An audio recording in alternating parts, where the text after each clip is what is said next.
The Oklahoma Sooners are still looking for a lead running back. What exactly are they looking for? Well, it's a little bit more complicated than you might think.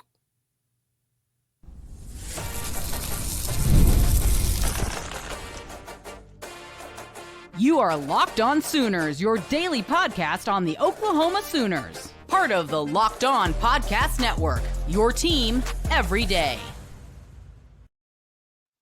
What's up, Sooner Nation? Welcome to Locked On Sooners, and thank you for making Locked On Sooners your first listen every single day. Shout out to all the everydayers out there. Tune in and subscribe to the show wherever you get your podcasts. We're part of the Locked On Podcast Network, your team every day. This episode is brought to you by Monarch Money.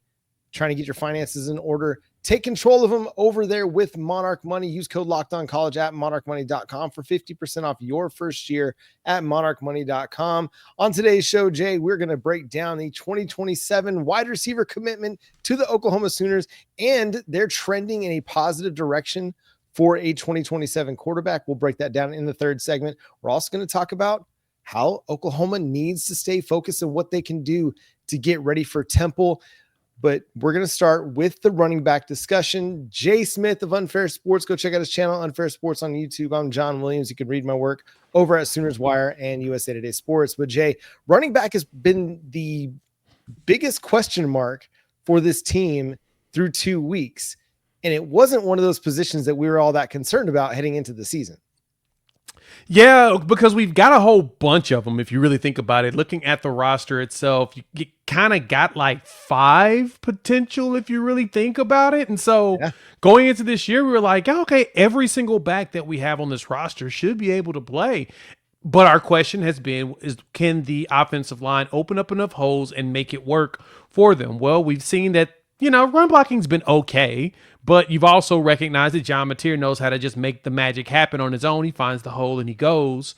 And then when Tory Blaylock started really getting going, he was able to figure it out. I do believe that Michigan's front was probably going to be the toughest front we're going to see this season. So the struggle was a little bit real in that game, but I think it's going to improve over time, especially as his offensive line continues to gel more and more. They looked fantastic in pass protect. Jovantae had time. He had time to do a lot of different things. So pass protect was never a concern for me. It's been the run portion of it, and running an RPO, it makes it a little bit more difficult. We actually had somebody talk to us about that not too long ago, and it kind of made sense. You're not really getting the push you want specifically because of how the RPO is set. You're running or passing. So the line is kind of in flux, but I digress from that statement. We need a running back that's going to step up and take over. Now, Jaydn Ott should be more closer to 100%, I hope. Tory Blaylock in the same, being closer to 100%. Hopefully, Xavier Robinson is closer to 100%.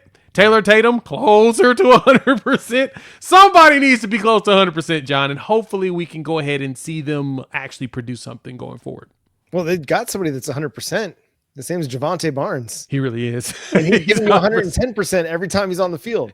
He may not be your best running back, but based on what we've seen through 2 weeks, he's kind of been one of your better running backs. Just consistently. I mean, some of the runs he had against Michigan, tough, hard runs that picked up some good yardage. But how I wanted to discuss this was Ben Arbuckle was asked about the running back position and talked about the totality of things that the running backs need to be able to do and do well to be able to see the field. And it had me wondering if part of the reason that we're not seeing a full complement of carries for Jaydn Ott is because he missed so much time in training camp. Mm-hmm. He only arrived in the spring. He might be a little bit behind the 8 ball as far as the scheme goes. He's not 100% healthy, and just maybe he's not in a position right now to be an every down running back for Oklahoma. Does that mean he won't be at some point during the 2025 season? Not necessarily. It just means that right now, 2 games in, given the fact that he's only been on campus for a few months, still learning the offense, it could take some time. And as you mentioned, Jay, and I think the offensive line part of this is a valid point and a valid discussion as we discuss running back. That group is still figuring out how to play together as well. They just had their first start together. Yeah, there's a lot of mix and matching there. You've got, we finally got the quote unquote healthy offensive line that we plan on starting with Fasusi, which, Sexton's hurt. So, of course, Fasusi now is your left tackle. He's your left tackle. I don't care if Sexton's back. He's your left tackle. Well, now he is now. Like, he didn't own that spot. There's zero things you could do about that. Ozida with Jake Michaela, who took the center spot. I'm wondering if Troy Everett's dealing with some sort of an injury or something, but Michaela's right there in the middle. And then Wei-Wu on the right side. You got Derek Simmons, who looked pretty solid for his first game against some really big boys at Michigan. Like, don't get it twisted. Michigan defensive line is good. Real good. We can't pretend and act like they're not. That's a solid defensive line, and they're going to show throughout the season in Big Ten play. They're going to push a lot of people around. Luckily, they just couldn't really push us around. I guess our line is a little bit better. But like you said, John, there's a lot of mixtures there. We just need to get some continuity between I guess some more chemistry. Not continuity, because they're basically all going to be the same ones, knock on wood. We just need the chemistry there, and then we'll see. Hopefully the running backs will be able to find the holes and go. Hopefully they'll be able to make those holes. And I think that'll come in time. And like you said, you made a very good point there, John, to really think about it. I mean, he didn't even come in the spring. He transferred here in the spring. He didn't get here till like the summer, right? Mm-hmm. So you get him after spring game. He comes, Jaydn Ott comes in the summer, starts training in fall. You hear buzz that he's doing special stuff. Then he hurts his shoulder, and then he's out for basically 2 weeks.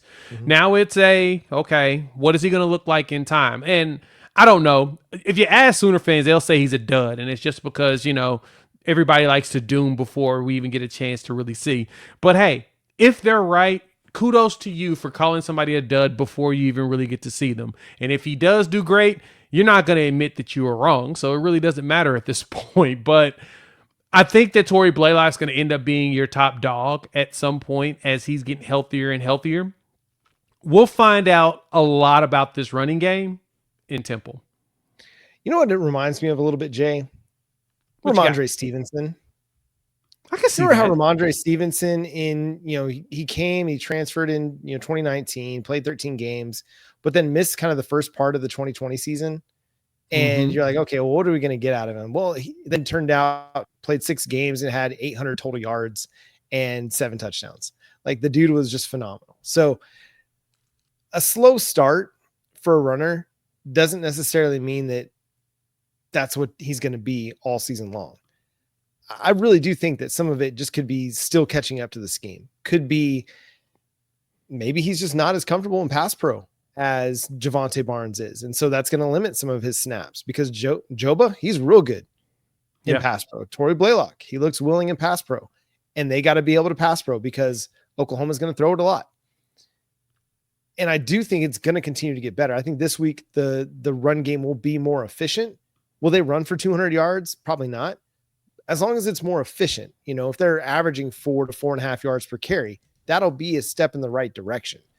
It's not going to be the finished product. It's just going to be a step in the right direction. And I think the more that this offensive line plays together, and I do think there's something to be said for letting a running back find a rhythm. Hey, Tory Blaylock, this is going to be your drive.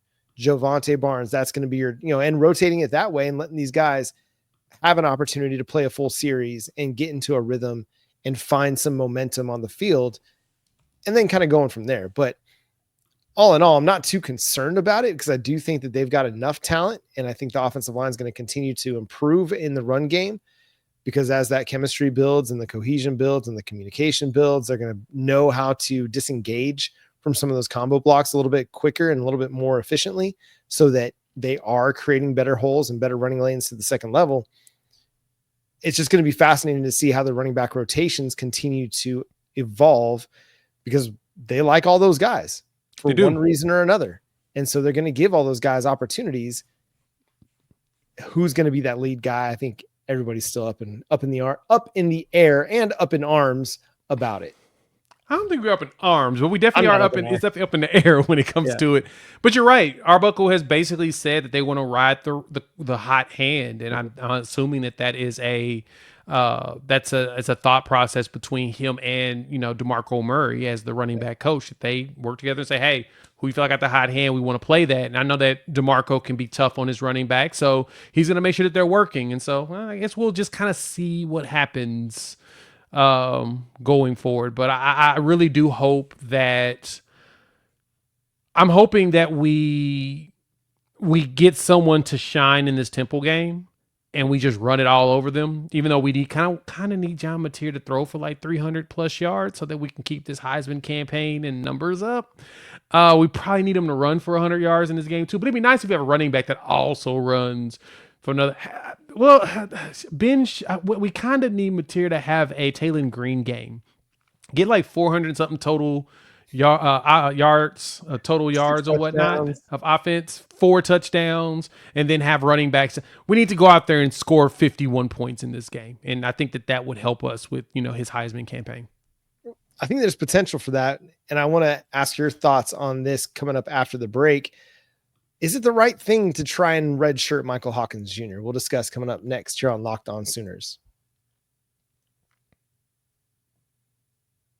Mazda crafts cars for those who do more than simply move. Mazda delivers confidence with every ride, with more IIHS Top Safety Picks awards than anyone else. And that's as of August of this year. You can feel the Japanese craftsmanship in every detail, from the metallic accents to the available Napa leather upholstery. You can make everyday drives feel like anything but, from smooth handling to intuitive control. So like our players, we sweat every detail, because when you make every move count, impossible becomes irrelevant. Mazda, move and be moved.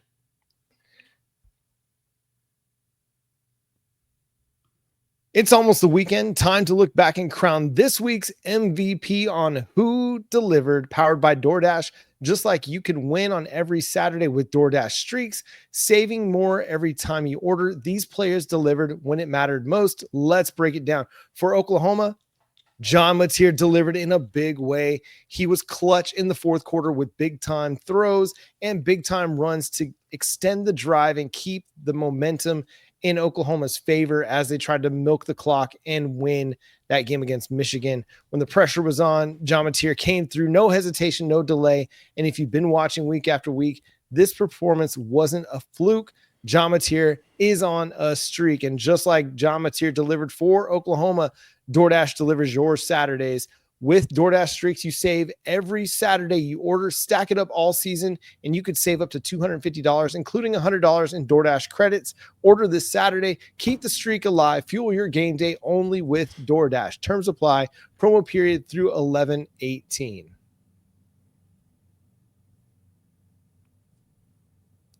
Again, thanks for making Locked On Sooners your first listen every single day. Shout out to all the everydayers out there. Tune in and subscribe to the show wherever you get your podcasts. We're part of the Locked On Podcast Network, your team every day. So before we get into what Oklahoma needs to do to not suffer a letdown this week against Temple, Jay, I wanted to get your thoughts on what Brent Venables said when he was asked about Michael Hawkins Jr. and trying to get him some snaps by Barry Trammell. Venables basically said, like, hey, unless we have to use him, we're not necessarily inclined to use him, because we might have to use him at some point during the season if something happens with an injury or whatnot, and we don't want to just burn his red shirt just to burn his red shirt. I'm 100% in agreement with Brent Venables. To me, the smart thing to do is redshirt Michael Hawkins, allow him to have the full 3 years of play left, because technically last year your goal was to redshirt him then, and then of course everything fell apart and you needed him, and then things fell apart even more and you had to bench him. So it's one of those situations where it's better for his development to sit in this system and wait a year, and then next season go out there and cook. I mean, I've seen some highlights and heard some highlights from practice that Michael Hawkins was out there just willing and dealing, John, and that's what you want. So toss it back to you. Do you think it's a good idea to redshirt him this year, or would you prefer to try to get him more snaps in preparation for him potentially taking over next year? I'm just going to say this is where that November FCS game is really beneficial, because you could not play him all year. You get to that second weekend in November, and you got an FCS game and then 2 more games after that. So like you could play him in that FCS game, and then if something were to happen to your starter, then you could play him 2 more games and not burn your red shirt.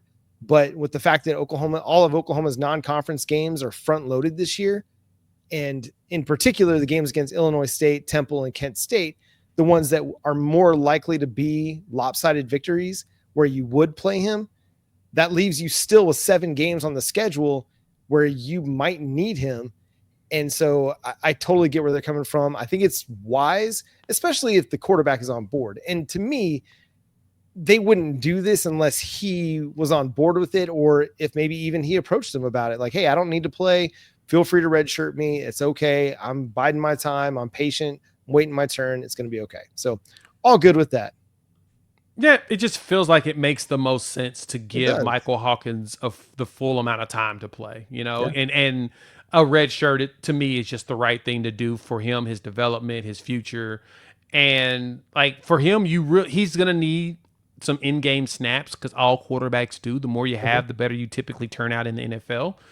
He's going to need to have 2 good years of starting to prepare for the pros, and he'll get that. He'll get that no matter what. If he has 3 years left, and we've tossed this around, John, if Mateer comes back next year, just because, unfinished business, he wants to win a chip or something, right? You still got 2 years after that with Michael Hawkins, and then that'll give you 2 years with a Bo Bentley, and then it'll give you 2 years with a Peyton Houston. You'd still have the rotations of 2 years all the way down the line, and that's kind of what you want. You want to have at least 2 years of starting, because that looks the best on paper going into the pros. Well, I think it benefits your younger guys too, because they get 2 years where they can sit and learn and then take over. It's not 1 year of learning and then now you're the starter. You get a little bit more time. So Brent Venables talked a lot. He talked about it on Saturday and even talked about it on Tuesday in the press conference, just about how important this road game is for Oklahoma, because they go on the road after a big win, an emotional win over a top 25 opponent. Now they're playing a Temple team that everybody remembers last year, 51-3, in a year that Oklahoma was arguably the worst they've been in 25 years, and how important it is for this team to hone in on the details, hone in and be as emotionally and physically and energetically invested in their preparation this week as they were last week. Yeah, focusing is going to be critical here. Temple's not awful.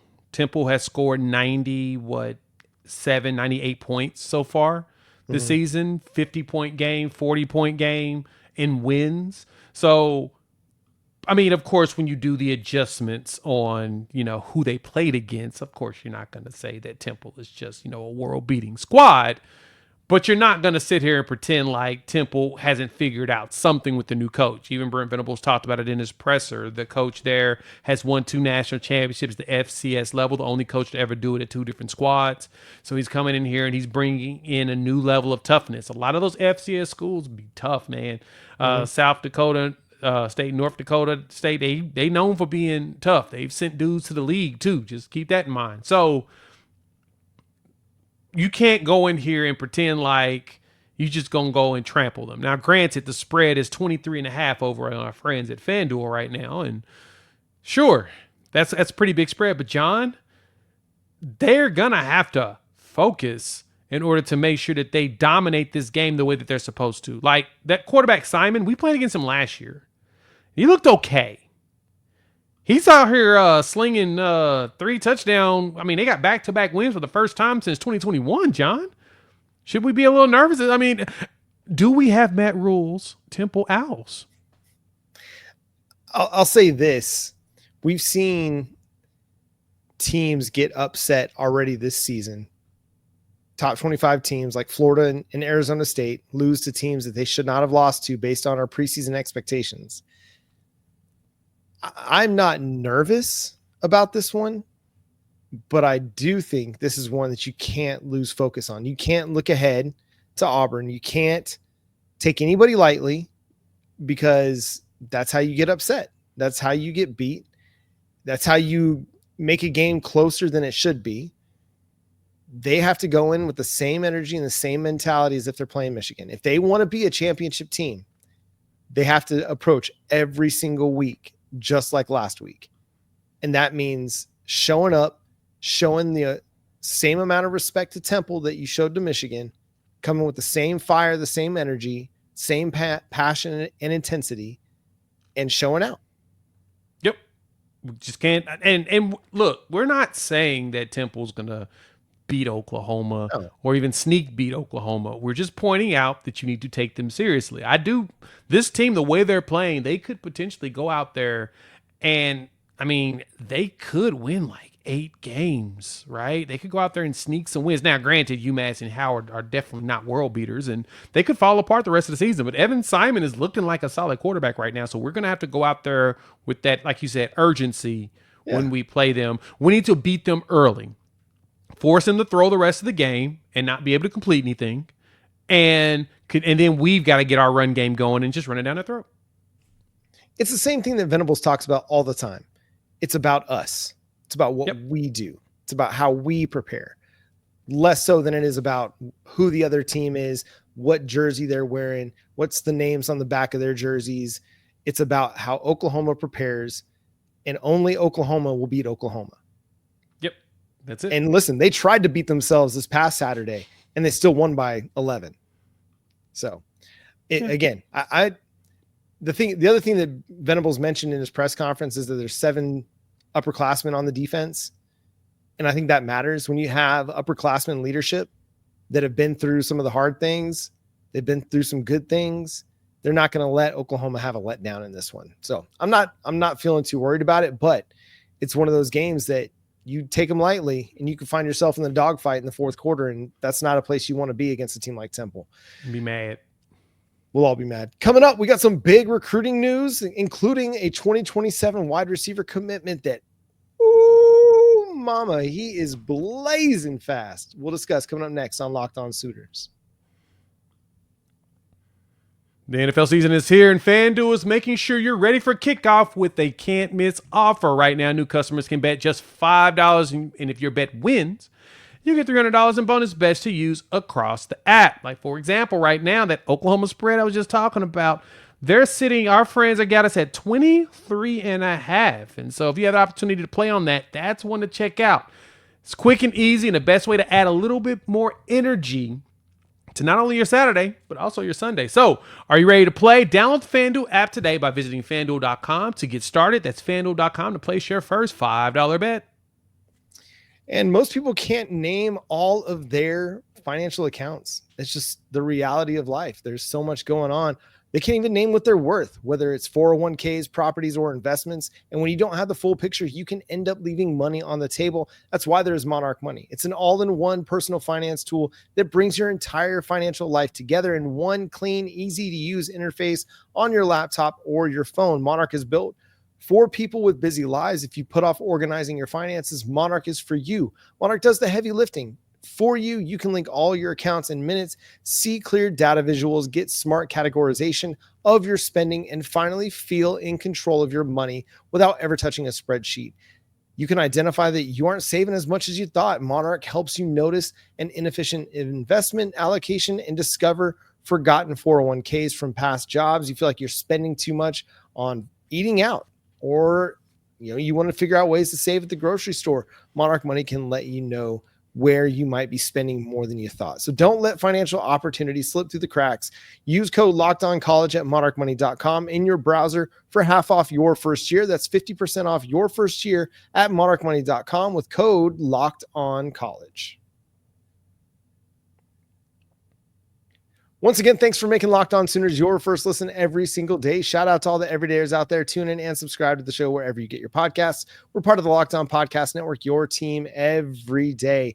Jay, the Oklahoma Sooners got their first wide receiver commitment in the 2027 recruiting class from Demare Dezeurn out of California, 4-star wide receiver prospect, a top 100 prospect, according to some sites. Jay, this kid is good. Yeah, he is good. 4-star on every single site. Top, like I said, top 100 player in the country by consensus and composite. ESPN really likes him. I think he's like in the top 70 with them or whatnot. And the kid's a blazer. That's the one thing you get. Now, size-wise, 5'10"-ish, probably 170 soaking wet. He's listed at 170, so he's probably only 170 soaking wet. But personal record, 10.32 in the 100, which can equate to, in your best time, around a 4.3-ish 40. So he's fast, and he's rated very highly. So that means that his ability to not only catch goes greatly with his ability to run. Plus, he played both sides of the ball. He's listed as an athlete. He played safety, corner, as well as wide receiver. And John, I like what I see out of him because the comps I'm hearing, Hollywood Brown. Yeah, I see Percy Harvin a little bit too.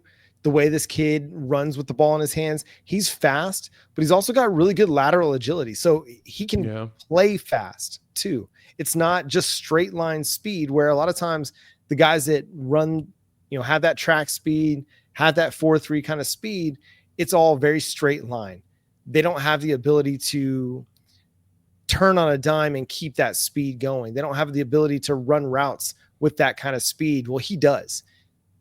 He can stop quick. He's got good lateral agility. He can run several routes for you that are going to win. He's a jet sweep dynamo with the ball in his hands. He's fantastic in the return game. I mean, he makes his speed work.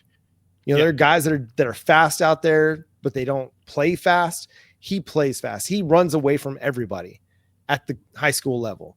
And it's like on some of these punt returns, guys have angles, but he completely erases their angles because of how fast he is. And that's the thing that's crazy to me. It's like there are so many players in his highlights that have a shot, and then he just immediately says, no, you don't. And the other thing that I love about this kid, he plays with an edge. He's not a skill player that's just like trying to catch balls and look fancy. No, he's going to try and run through some guys too. There are times where like he kind of barely steps out of bounds, and the play is stopped, you could tell, but he's like still fighting for yardage even though the play is dead. And a guy tries to push him. Well, he tries pushing him back. He's like, no, I'm not going to take anything from you. He's like, I might be 5'10", 170, but I play a lot bigger than 5'10", 170. And so I'm really excited about what Oklahoma has landed in this kid. Shout out to Brent Venables and Ben Arbuckle and Emmett Jones in particular, Jim Nagy for locking this up. Yeah, this is a really good one. I mean, it's just going to add to this 27 class. We've got a lot of potential that's starting to brew in 27. You got the Luke Wilson commitment, the offensive lineman that came out of nowhere, Texas lineman that was great. And then you add this one. Like, he came and did a visit for this weekend, saw the Michigan game, saw what Ben Arbuckle was doing. It's like, oh, no, I want to be a part of that. I bet you that 7 catches for 101 yards by Deion Burks made him really think about, I could see myself doing exactly what Deion Burks is doing in this team. I mean, because you've got a plethora of different players still making plays, from Keontez Lewis to Isaiah Satania to Deion Burks, right? You've got a plethora of the wide receiver room really getting out there, and I bet he saw that and envisioned himself being a part of that as he developed. I mean, Satania, even with the muff punt, Satania looked good. That catch he made on the sideline, that they kind of bamboozled him, little hoodwinked him, took away his extra yards, but it's okay. Yep. We still scored our touchdown. Yep. But being able to do stuff like that, John, we know Emmett Jones was working it. Shout out to Stacey Ford, the director of recruiting, because he's from California. Remember, he was at UCLA. Yep. He was a big instrumental part of this because of relationship. But man, this 27 class, man, it's gonna start. Start building up, along with more players coming in 26. Yeah, and the other big news from Tuesday on the recruiting trail, Peyton Houston, the 4-star quarterback who's supposed to commit on the 15th of September. Steve Wiltfong flipped that prediction. He had USC as his landing spot back in July. So did Sam Spiegelman, also of Rivals. Well, on Tuesday, those predictions flipped to your Oklahoma Sooners. Really? So it sounds like a lot of people we had 3 people that decided to flip all this stuff over. As well, yeah. Yeah, you had Spiegelman, you got who's that? Simmons, you got phone. They all looking and say, you know what? I think Oklahoma's going to win this one. And the commitment happens on Monday. So Monday morning, there's a potential that Oklahoma could land their quarterback for the 27 class, in which Oklahoma's been heavy into Peyton Houston. I remember going to it was last year, not this summer, but the summer before, and seeing him throwing at the Venables camp, and everybody was hot. They were hyped about him in 2025. I'm like, okay, I watched him throw a few throws, and I said, okay, I think I like what I see. I see why everybody's excited about this kid. Then I heard he's from Louisiana. I'm like, oh yeah, we ain't getting him.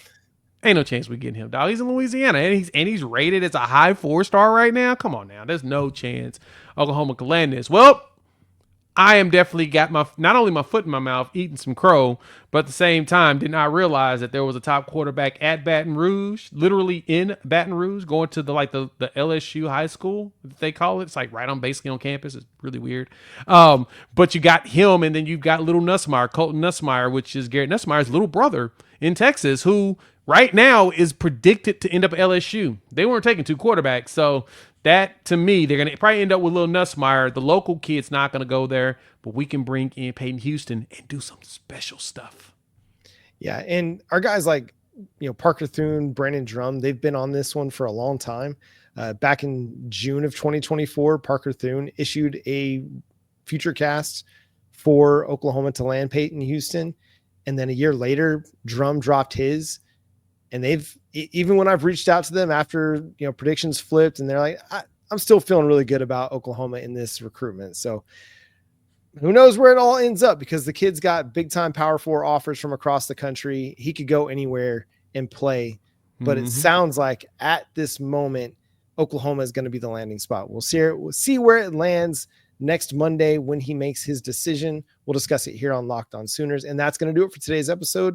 So make sure you follow and subscribe to the show wherever you get your podcasts. We're free and available on all podcast platforms and on YouTube. So hit that subscribe button, hit that notification bell to let you know when new episodes drop. Follow Jay at Unfair Sports. Go check out his channel, Unfair Sports, on YouTube.